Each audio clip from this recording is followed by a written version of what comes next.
Gì đâu muốn món buồn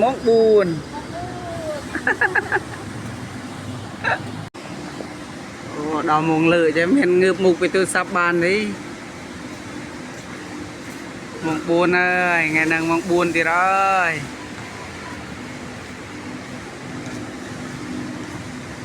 món buồn đâu muốn căn đâu muốn lên từ sắp ấy nè wow bài ăn nhầm không này ชีวิตបងតូទេស្អាតពេលនេះទ្រូងបែកប្រេះបងស្ទើរស្គូទៅវងវែងអស់ហើយវល់វិញអូន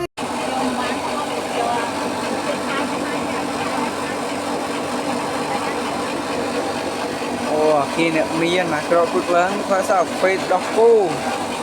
đầu đà đấy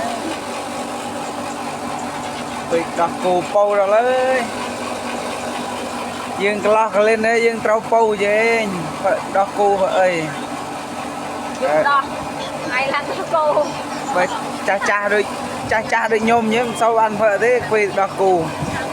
đồng hơn ngày tóc cực tóc lòng nghe chúng ta đồng nữ hay là cầm lo một tam cầm mồm cái cầm phu lanh cái đi ơi bây cái đàn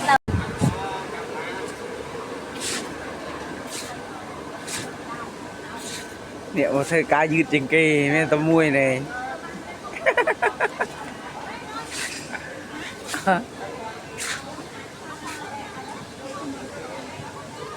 nè bé mà này